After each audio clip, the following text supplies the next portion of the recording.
You ever think something as small as a mailbox could destroy someone's life? Neither did I. But let me tell you a story about how a mailbox, a petty HOA president, and one very determined homeowner, me, led to a scandal that rocked our entire neighborhood and landed someone in handcuffs. This isn't just a story about rules, it's a story about power, about revenge, about how far some people will go when they think they're untouchable. But no one is untouchable. It's not even Diane. It all started when I bought my first house. I was fresh out of a rough divorce and finally ready to start over.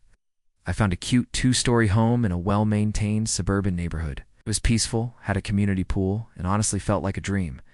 There was just one thing I didn't think too much about: the HOA. The Homeowners Association had rules, of course. I'd heard some horror stories, but my realtor swore this one was low-key. And at first it was, I paid my dues, kept my yard clean, attended one meeting.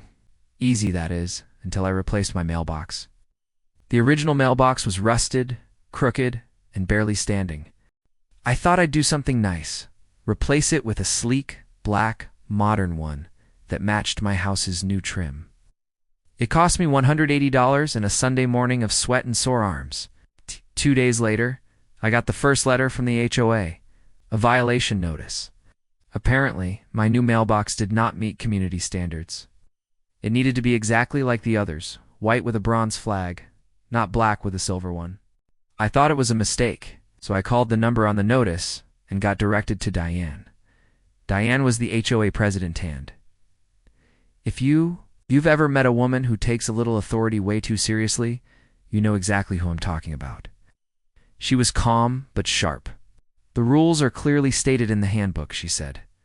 All mailboxes must conform to the approved community design. I offered to paint it. I offered to swap the flag. Heck, I even offered to move it back a few inches, if that would help. But Diane wasn't interested in solutions. She wanted compliance. Total, unquestioning, bend-on-a compliance. I didn't change the mailbox, not out of rebellion, really. Just thought it was absurd. Surely no one actually enforces this stuff, right? Wrong. That week, I got another violation notice, then another. And then, believe it or not, a $75 fine. I went to the next HOA meeting to try and reason with the board, but Diane ruled that room like a queen on a throne. Anyone who questioned her got shut down with a fake smile and a passive-aggressive comment. She said things like, "It's not personal. We just care about the community's property values." Funny, because when I walked out of the meeting, I found someone had egged my car. Coincidence? Maybe. But then came the anonymous complaints about my lawn being 0.75 inches too long, about my trash can being visible from the street, got a wind chime that was too loud. And with each complaint came another fine. Within 2 months, I'd racked up over $500 in HOA penalties. It felt like war, and it was. At this point, I was done playing defense. I decided to find out everything I could about Diane and the HOA. I started small-talking to neighbors. At first, people were hesitant. But the more I listened, the more stories poured out. Diane had fined a single mom for leaving a bike on her porch. For one night, she'd penalized a veteran for flying an American flag because it was too large. She once threatened to sue a retired couple for putting up Christmas lights before Thanksgiving. But here's where it gets interesting. I learned Diane had been the president for nearly 8 years. It's odd, considering the bylaws clearly stated terms were limited to 3 years.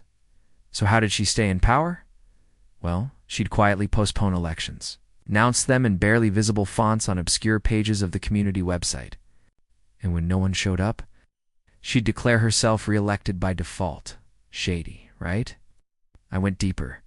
I requested copies of the HOA's financial records. As a homeowner, I had that right. And guess what? There were some serious discrepancies. Thousands of dollars, marked as community maintenance, had no receipts or contractor names. Payments were going out to a landscaping company no one had ever seen, working owned by a man who just happened to be Diane's cousin? Bingo, but armed with a folder of evidence and a flash drive full of screenshots. I contacted a local investigative journalist. Her name was Trina, and she lived 4 stories like this. Within 3 weeks, she published a bombshell article titled "HOA Queen or Community Tyrant." Inside the dark reign of a suburban president, the story blew up. Local news picked it up. Neighbors started organizing. A special emergency HOA meeting was called. And this time, people showed up.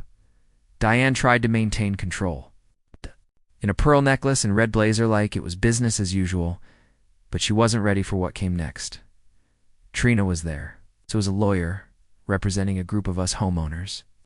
And we weren't just angry. We had proof. Fraud. Embezzlement. Abuse of power. Someone called the police. And right there, in front of the entire neighborhood, Diane was escorted out in handcuffs. The crowd was dead silent.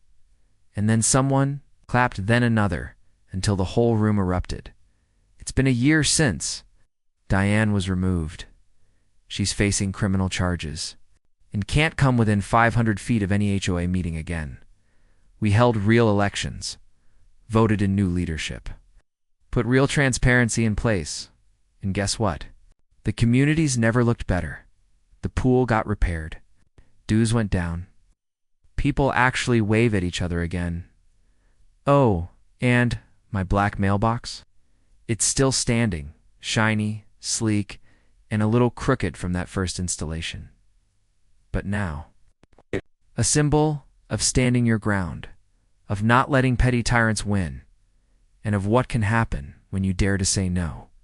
So the next time someone tells you it's just a mailbox, remember this story, because sometimes a mailbox is the first domino, and what falls after, well, that's up to you.